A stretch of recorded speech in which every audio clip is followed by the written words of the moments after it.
Okay, so we haven't done this in a while, but I thought it would be fun at Christmas time to read a Christmas carol.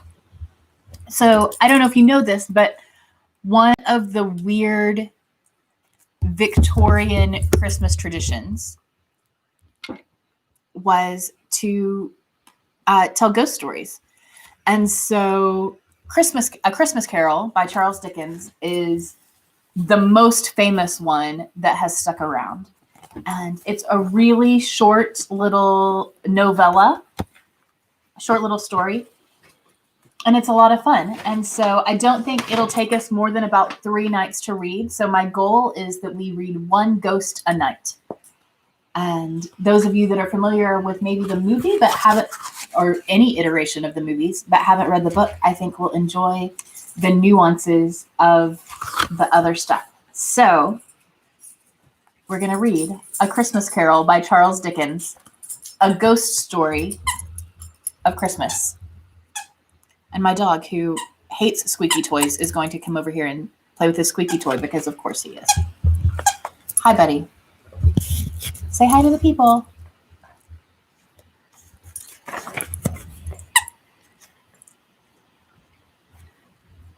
Stave 1, Marley's Ghost. Marley was dead to begin with. There's no doubt whatever about that. The register of his burial was signed by the clergyman, the clerk, the undertaker, and the chief mourner. Scrooge signed it. And Scrooge's name was good upon change for anything he chose to put his hand to. Old Marley was dead as a doornail. Mind, I don't mean to say that I know, of my own knowledge, what there is particularly dead about a doornail. I might have been inclined myself to regard a coffin nail as the deadest piece of ironmongery in the trade.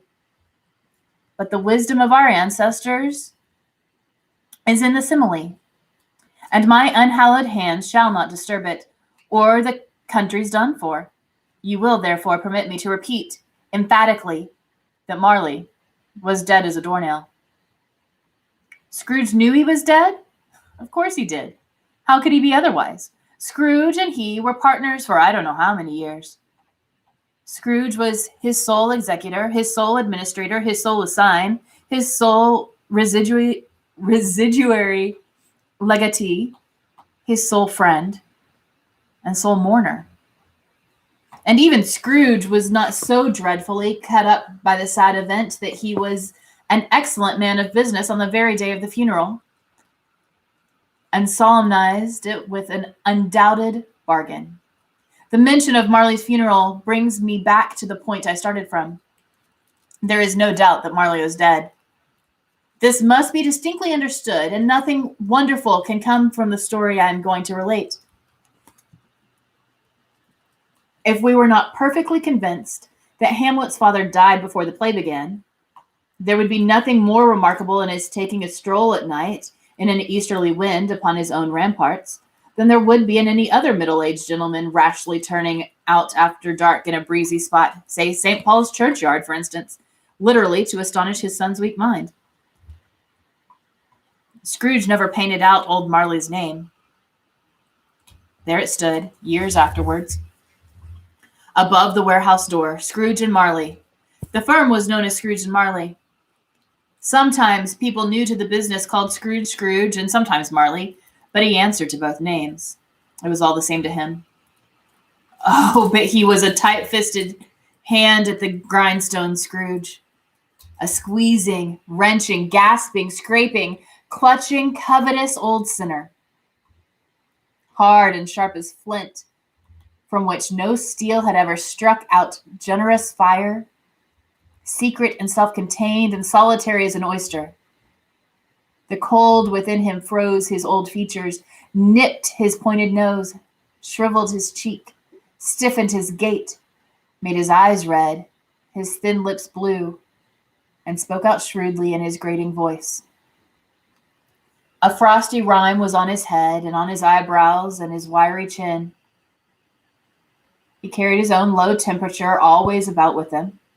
He iced his office in the dog days and didn't thaw it 1 degree at Christmas. External heat and cold had little influence on Scrooge. No warmth could warm, no wintry weather could chill him. No wind that blew was bitterer than he, no falling snow was more intent upon its purpose, no pelting rain less open to entreaty. Foul weather didn't know where to have him. The heaviest rain and snow and hail and sleet could boast the advantage over him in only one respect. They often came down handsomely, and Scrooge never did. Nobody ever stopped him in the street to say, with gladsome looks, "My dear Scrooge, how are you? When will you come to see me?" No beggars implored him to bestow a trifle. No children asked him what it was o'clock. No man or woman ever once in all his life inquired the way to such and such a place of Scrooge. Even the blind man's dogs appeared to know him, and when they saw him coming on, would tug their owners into doorways and up courts, and they would wag their tails as though they said, "No eye at all is better than an evil eye, Dark Master." What did Scrooge care? It was the very thing he liked, to edge his way along the crowded paths of life, warning all human sympathy to keep its distance. It was what the knowing world called nuts to Scrooge. Once upon a time, of all the good days in the year on Christmas Eve, old Scrooge sat busy in his counting house. It was cold, bleak, biting weather, foggy withal, and he could hear the people in the court outside go wheezing up and down, beating their hands upon their breasts and stamping their feet upon the pavement stones to warm them. The city clocks had just gone 3, but it was quite dark already. It had not been light all day, and candles were flaring in the windows of the neighboring offices like ruddy smears upon the palpable brown air. The fog came pouring in at every chink and keyhole, and was so dense without that although the court was of the narrowest, the houses opposite were mere phantoms. To see the dingy cloud come drooping down, obscuring everything, one might have thought that nature lived hard by and was brewing on a large scale. The door of Scrooge's counting house was open that he might keep his eye upon his clerk, who, in a dismal little cell beyond, a sort of tank, was copying letters. Scrooge had a very small fire, but the clerk's fire was so very much smaller that it looked like one coal. But he couldn't replenish it, for Scrooge kept the coal box in his own room. And so surely as the clerk came in with the shovel, the master predicted that it would be necessary for them to part. Wherefore the clerk put on his white comforter and tried to warm himself with the candle, in which effort, not being a man of strong imagination, he failed. "A Merry Christmas, Uncle! God save you!" cried a cheerful voice. It was the voice of Scrooge's nephew, who came upon him so quickly that this was the first intimation he had of his approach. "Bah!" said Scrooge. "Humbug!" He had so heated himself upon the rapid walking in the fog and frost, this nephew of Scrooge's, that he was all in a glow. His face was ruddy and handsome, his eyes sparkled, and his breath smoked again. "Christmas a humbug, Uncle?" said Scrooge's nephew. "You don't mean that, I'm sure." "I do," said Scrooge. "Merry Christmas? What right have you to be merry? What reason have you to be merry? You're poor enough." "Come then," returned the nephew gaily. "What right have you to be dismal? What reason have you to be morose? You're rich enough." Scrooge, having no better answer ready on the spur of the moment, said "Bah!" again, and followed it up with "Humbug." "Don't be cross, Uncle," said the nephew. "What else can I be?" returned the uncle, "when I live in such a world as fools as this? Merry Christmas! Out upon Merry Christmas! What's Christmas time to you but a time for paying bills without money, a time for finding yourself a year older, but not an hour richer, a time for balancing your books and having every item in them through a round dozen of months presented dead against you? If I could work my will, said Scrooge indignantly, every idiot who goes about with Merry Christmas on his lips should be boiled with his own pudding, and buried with a stake of holly through his heart, he should. Uncle, pleaded the nephew. Nephew, returned the uncle sternly, keep Christmas in your own way, and let me keep it in mine. Keep it, repeated Scrooge's nephew, but you don't keep it. Let me leave it alone, then, said Scrooge. Much good may it do you. Much good it has ever done you. There are many things from which I might have derived good, by which I have not profited, I dare say, returned the nephew. Christmas among the rest. I am sure I have always thought of Christmas time, when it has come around, apart from the veneration due its sacred name and origin, if anything belonging to it can come apart from that, as a good time, a kind, forgiving, charitable, pleasant time, the only time I know of in the long calendar of the year when men and women seem by one consent to open their shut-up hearts freely and to think of people below them as if they really were fellow passengers to the grave, and not another race of creatures bound on other journeys. And therefore, uncle, though it has never put a scrap of gold or silver in my pocket, I believe that it has done me good, and will do me good, and I say, God bless it. The clerk in the tank involuntarily applauded. Becoming immediately sensible of the impropriety, he poked the fire and extinguished the last frail spark forever. Let me hear another sound from you, said Scrooge, and you'll keep your Christmas by losing your situation. You're quite a powerful speaker, sir, he added, turning to his nephew. I wonder you don't go into Parliament. Don't be angry, Uncle. Come, dine with us tomorrow. Scrooge said that he would see him. Yes, indeed he did. He went the whole length of the expression and said that he would see him in that extremity first. Why? Cried Scrooge's nephew. But why? Why did you get married? Said Scrooge. Because I fell in love.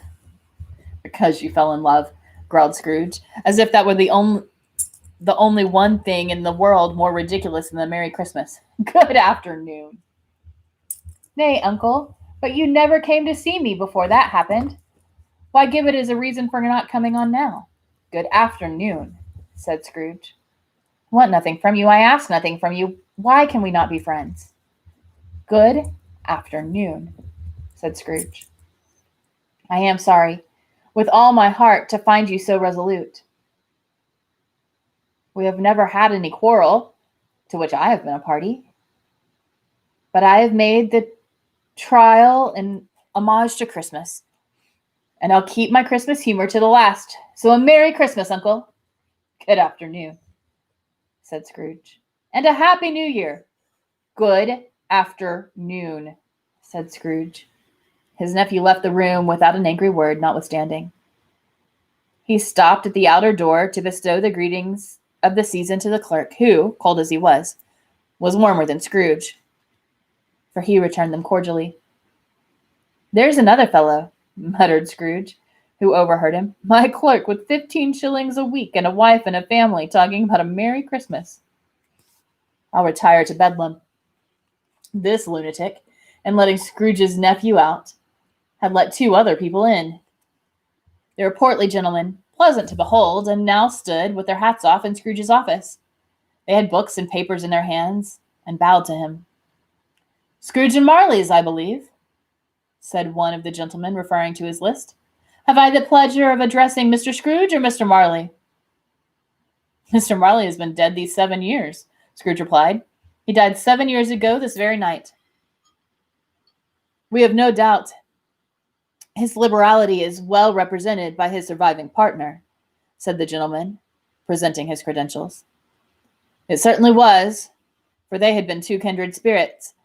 At the ominous word liberality, Scrooge frowned and shook his head and handed the credentials back. At this festive season of the year, Mr. Scrooge, said the gentleman, taking up a pen, it is more than usually desirable that we should make some slight provision for the poor and the destitute, who suffer greatly at the present time. Many thousands are in want of common necessaries. Hundreds of thousands are in want of common comfort, sir. Are there no prisons? Asked Scrooge. Well, plenty of prisons, said the gentleman, laying down the pen again. And the Union workhouses? Demanded Scrooge. Are they still in operation? They are still, returned the gentleman. I wish I could say they were not. The treadmill and the poor law are in full vigor then? Said Scrooge. Both very busy, sir. Oh, I was afraid from what you said at first that something had occurred to stop them in their useful course, said Scrooge. I'm very glad to hear it. Under the impression that they scarcely furnish Christian cheer of mind or body to the multitude, returned the gentleman, a few of us are endeavoring to raise a fund to buy the poor some meat and drink and means of warmth. We choose this time because it is a time of all others when want is keenly felt and abundance rejoices. What shall I put you down for? Nothing, Scrooge replied. You wish to be anonymous? I wish to be left alone, said Scrooge. Since you ask me what I wish, gentlemen, that is my answer. I don't make merry myself at Christmas, and I can't afford to make idle people merry. I help to support the establishments I have mentioned. They cost enough. And those who are badly off must go there. Many can't go there, and many would rather die. If they would rather die, said Scrooge, they had better do it and decrease the surplus population. Besides, excuse me, I don't know that. But you might know it, observed the gentleman. It's not my business, Scrooge returned. It's enough for a man to understand his own business and to not interfere with other people's. Mine occupies me constantly. Good afternoon, gentlemen. Seeing clearly that it would be useless to pursue their point, the gentleman withdrew. Scrooge resumed his labors with an improved opinion of himself, and in a more fastidious temper than was usual with him. Meanwhile, the fog and darkness thickened, so that people ran with flaring links, proffering their services to go before horses and carriages and conduct them on their way. The ancient tower of a church, whose gruff old bell was always peeping slyly down at Scrooge out of the Gothic window in the wall, became invisible and struck the hours and quarters in the clouds with tremulous vibrations afterwards, as if its teeth were chattering in its frozen head up there. The cold became intense. In the main street at the corner of the court, some laborers were repairing the gas pipes and had lighted a great fire in the brazier, around which a party of ragged men and boys were gathered, warming their hands and winking their eyes before the blaze in rapture. The water plug being left in solitude, its overflowings sullenly congealed and turned to misanthropic ice. The brightness of the shops, where holly sprigs and berries crackled in the lamp heat of the windows, made pale faces and ruddy as they passed. Poulterers' and grocers' trades became a splendid joke, a glorious pageant with which it was next to impossible to believe that such dull principles as bargain and sale had anything to do. The Lord Mayor, in the stronghold of the mighty mansion house, gave orders to his 50 cooks and butlers to keep Christmas as a Lord Mayor's household should, and even the little tailor, whom he had fined 5 shillings on the previous Monday for being drunk and bloodthirsty in the streets, stirred up tomorrow's pudding in his garret, while his lean wife and baby sallied out to buy the beef.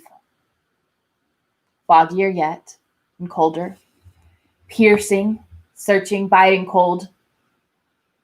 If the good St. Dunstan had but nipped the evil spirit's nose with a touch of such weather as that, instead of using his familiar weapons, then indeed he would have roared to lusty purpose. There, the owner of one scant young nose, gnawed and mumbled by the hungry cold as bones are gnawed by dogs, stooped down at Scrooge's keyhole to regale him with a Christmas carol.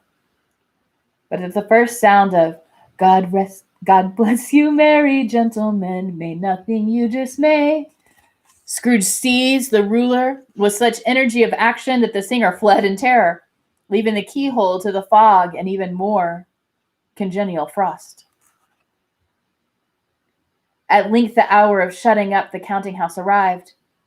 With an ill will, Scrooge dismounted from his stool and tacitly admitted the fact to the expectant clerk in the tank, who instantly snuffed his candle out and put on his hat. "You'll want all day tomorrow, I suppose," said Scrooge. "If quite convenient, sir." "It's not convenient," said Scrooge, "and it's not fair. If I was to stop half a crown for it, you'd think yourself ill-used, I'll be bound." The clerk smiled faintly. "And yet," said Scrooge, "you don't think me ill-used when I pay a day's wage for no work." Clerk observed that it was only once a year. "Poor excuse for picking a man's pocket every 25th of December," said Scrooge, buttoning his great coat to the chin. "But I suppose you must have the whole day. Be here all the earlier next morning." The clerk promised he would, and Scrooge walked out with a growl. The office was closed in a twinkling, and the clerk, with the long ends of his white comforter dangling below his waist, for he boasted no great coat, went down a slide on Cornhill, and at the end of the lane of boys 20 times in honor of its being Christmas Eve, and then ran home to Camden Town as hard as he could pelt to play blind man's bluff. Scrooge took his melancholy dinner in his usual melancholy tavern, and having read all the newspapers and beguiled the rest of the evening with his banker's book, went home to bed. He lived in chambers which had once belonged to his deceased partner. They were a gloomy suite of rooms in a lowering pile of building up a yard, where it had so little business to be that one could scarcely help fancying it must have run there when it was a young house, playing hide and seek with other houses and forgotten the way out again. It was old enough now and dreary enough, for nobody lived in it but Scrooge, the other rooms being all let out as offices. The yard was so dark that even Scrooge, who knew its every stone, was fain to grope with his hands. The fog and frost so hung about the black old gateway at the house that it seemed as if the genius of the weather sat in mournful meditation on the threshold. Now, it is a fact that there was nothing at all particular about the knocker on the door, except that it was very large. It was also a fact that Scrooge had seen it night and morning during his whole residence in that place. Also that Scrooge had as little of what is called fancy about him as any man in the city of London, even including, which is a bold word, the corporation, aldermen, and livery.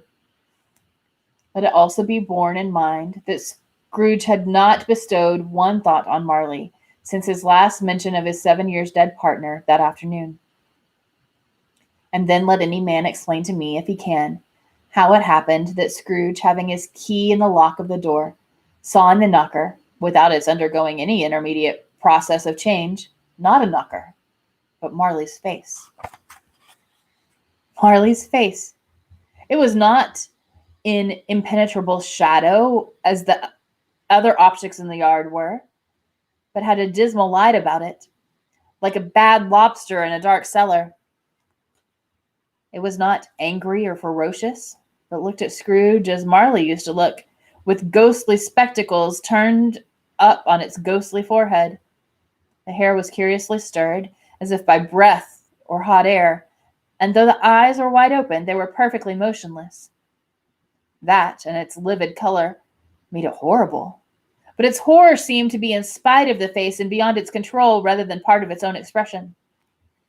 As Scrooge looked fixedly at this phenomenon, it was a knocker again. To say that he was not startled or that his blood was not conscious of a terrible sensation to which it had been a stranger from infancy would be untrue. But he put his hand upon the key he had relinquished, turned it sturdily, walked in, and lighted his candle. He did pause with a moment's irresolution before he shut the door, and he did look cautiously behind it at first, as if he half expected to be terrified with the sight of Marley's pigtails sticking out the hall. but there was nothing on the back of the door except the screws and nuts that held the knocker on. So he said, "Pooh, pooh," and closed it with a bang. The sound resounded through the house like thunder. Every room above and every cask in the wine merchant cellars below appeared to have a separate peal of echoes of its own. Scrooge was not a man to be frightened by echoes. He fastened the door and walked across the hall and up the stairs, slowly too, trimming his candle as he went. He may talk vaguely about driving a coach and six up a good flight of stairs or through a bad young act of Parliament, but I mean to say you might have got a hearse up that staircase and taken it broadwise, with the splinter bar towards the wall and the door towards the balustrades, and done it easy. There was plenty of width for that, and the room to spare, which was perhaps the reason why Scrooge thought he saw a locomotive hearse going before him in the gloom.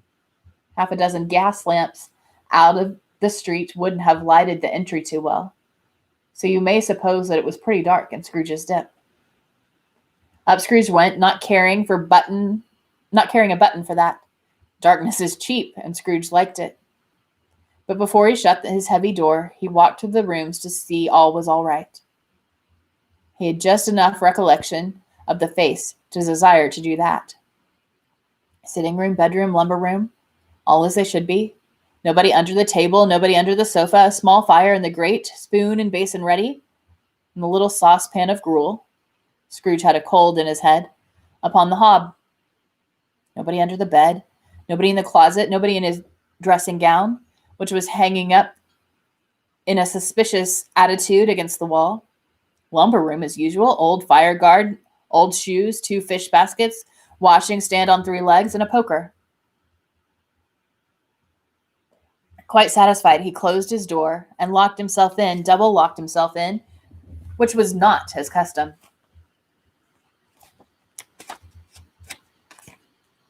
Thus secured against a surprise, he took off his cravat, put on his dressing gown and slippers and his nightcap, and sat down before the fire to take his gruel. It was a very low fire indeed, nothing on such a bitter night. He was obliged to sit close to it and brood over it before he could extract the least sensation of warmth from such a handful of fuel. The fireplace was an old one, built by some Dutch merchant long ago, and paved all around with quaint Dutch tiles designed to illustrate the scriptures.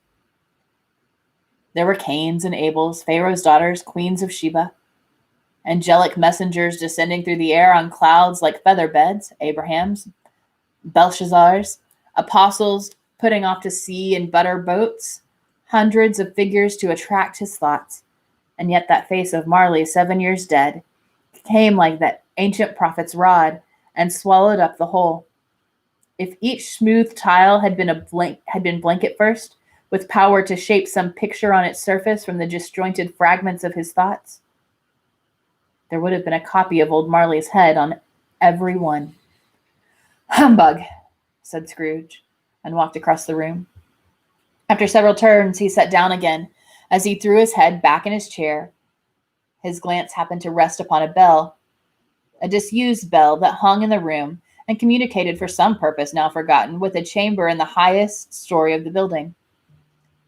It was with great astonishment. and with a strange, inexplicable dread that he looked. He saw this bell begin to swing. It swung so softly in the outset that it scarcely made a sound.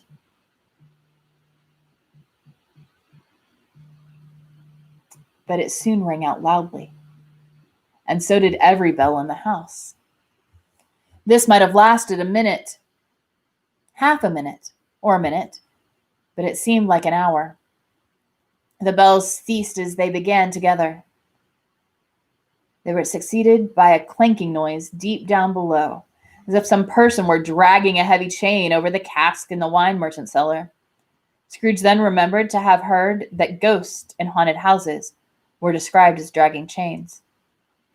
The cellar door flew open with a booming sound, and then he heard the noise much louder and on the floors below, then coming up the stairs, then coming straight towards his door. "It's humbug still," said Scrooge. "I won't believe it."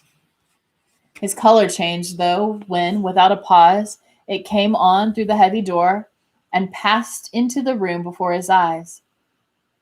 Upon its coming in, the dying flame leaped up, as though it cried, "I know him! Marley's ghost!" and fell again. The same face, the very same.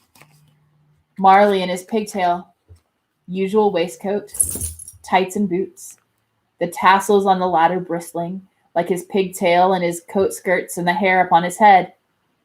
The chain he drew was clasped about his middle. It was long and wound about him like a tail, and it was made, for Scrooge observed it closely, of cash boxes, keys, padlocks, ledgers, deeds, and heavy purses wrought in steel. His body was transparent, so that Scrooge, observing him, was looking through his waistcoat, could see the 2 buttons on his coat behind. Scrooge had often heard it said that Marley had no bowels, but he had never believed it until now. No, nor did he believe it even now, though he looked the phantom through and through and saw it standing there before him, though he felt the chilling influence of its death-cold eyes and marked the very texture of the folded kerchief bound about its head and chin, which Rapper had not observed before, he was still incredulous and fought against his senses. "How now?" said Scrooge, with caustic and cold as ever. "What do you want with me?"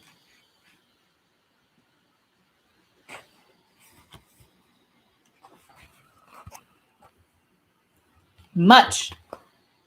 Marley's voice, no doubt about it. "Who are you?" "Ask me who I was." "Who were you then?" said Scrooge, raising his voice. "You're particular, for a shade." He was going to say "to a shade," but he substituted this as more appropriate.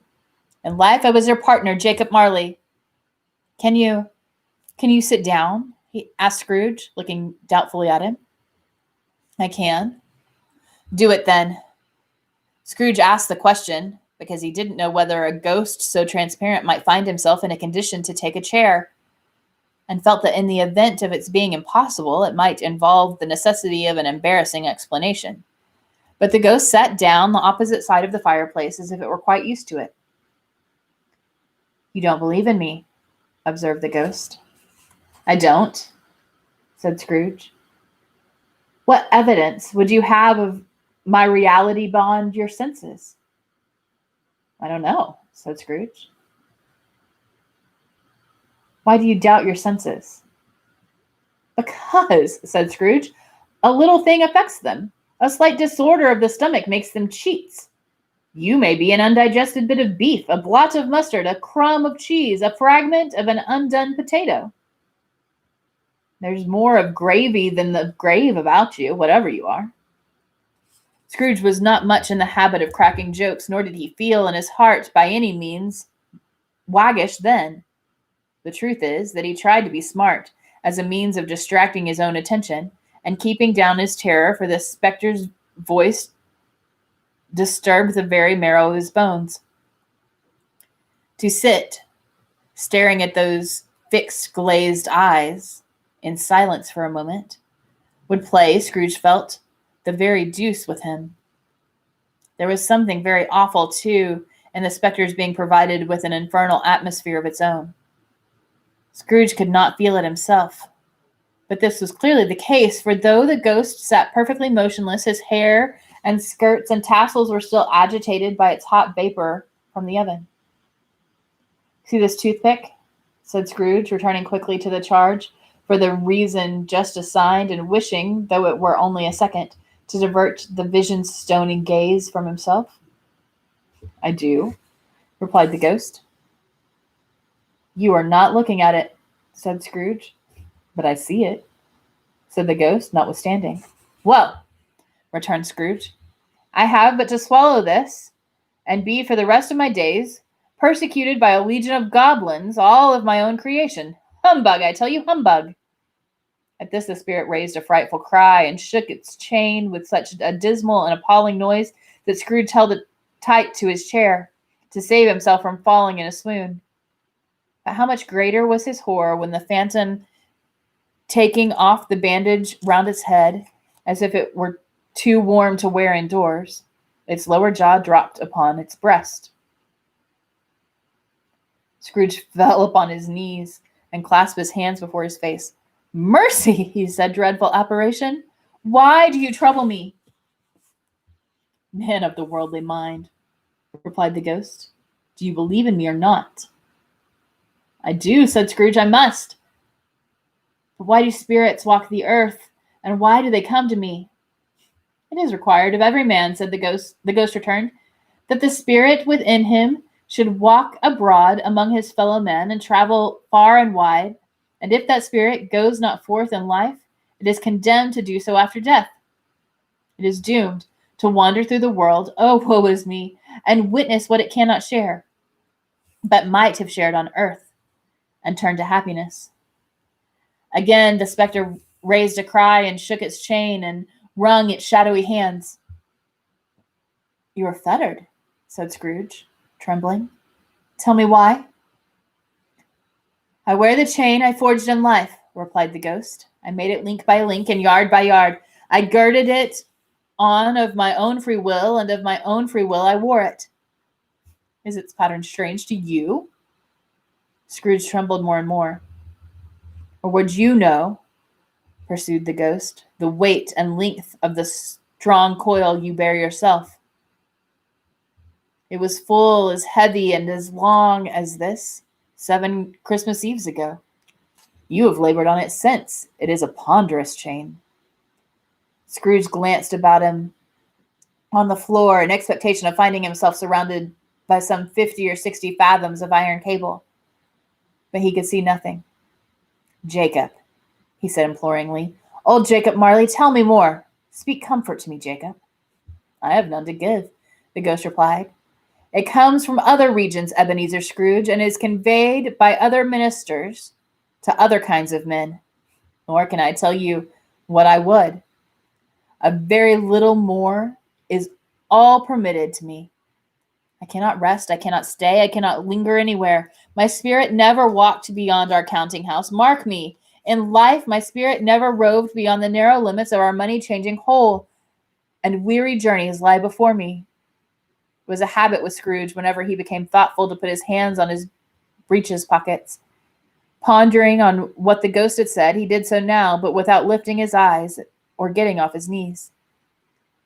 "You must have been very slow about it, Jacob," Scrooge observed in a businesslike manner, though with humility and deference. "Slow?" the ghost repeated. 7 years dead," mused Scrooge, "and traveling all the time." "The whole time," said the ghost. "No rest, no peace, incessant torture of remorse." "You travel fast?" said Scrooge. "On the wings of the wind," replied the ghost. "You might have got over a great quantity of ground in 7 years," said Scrooge. The ghost, on hearing this, set up another cry and clanked its chain so hideously in the dead silence of the night that the ward would have been justified in indicting it for a nuisance. "Oh, captive, bound, and double ironed," cried the phantom, "not to know that ages of incessant labor by immortal creatures for this earth must pass into eternity before the good of which it is susceptible is all developed. Not to know that any Christian spirit working kindly in its little sphere, whatever it may be, will find its mortal life far too short for its vast means of usefulness. Not to know that no space of regret can make amends for one's life's opportunities misused. Yet such was I. Oh, such was I." "You were always a good man of business, Jacob," faltered Scrooge, who now began to apply this to himself. "Business?" cried the ghost, wringing its hands again. "Mankind was my business. The common welfare was my business. Charity, mercy, forbearance, and benevolence were all my business, and dealings of my trade were but a drop in the water in the comprehensive ocean of my business." It held up its chain at arm's length, as if that were the cause of all its unveiling grief, and flung it up heavily upon the ground again. "At this time of the rolling year," the spectre said, "I suffer most. Why did I walk through crowds of fellow beings with my eyes turned down and never raise them to that blessed star which led the wise men to a poor abode? Were there no poor homes to which its light could have conducted me? Scrooge was very much dismayed to hear the spectre going on at this rate, and began to quake exceedingly. "Hear me," cried the ghost. "My time is nearly gone." "I will," said Scrooge, "but don't be hard upon me. Don't be flowery, Jacob. Pray, how is it that I appear before you in a shape that you can see I may not tell? I have sat invisible beside you many, many a day." It was not an agreeable idea. Scrooge shivered and wiped the precipitation from his brow. "That is no light part of my penance," pursued the ghost. "I'm here tonight to warn you that you have yet a chance and hope of escaping my fate, a chance and hope of my procuring Ebenezer." "You were always a good friend to me," said Scrooge. "Thank ye." "You will be haunted," resumed the ghost, "by 3 spirits." Scrooge's countenance fell almost as low as the ghost's had done. "Is that the chance and hope you mentioned, Jacob?" he demanded in a faltering tone. "It is. I think I would rather not," said Scrooge. "Without their visit," said the ghost, "you could not hope to shun the path I tread. Expect the first tomorrow when the bell tolls 1. "Can I take them all at once and have it over, Jacob?" hinted Scrooge. "Expect the second on the next night at the same hour, and the third upon the next night when the last stroke of 12 has ceased to vibrate.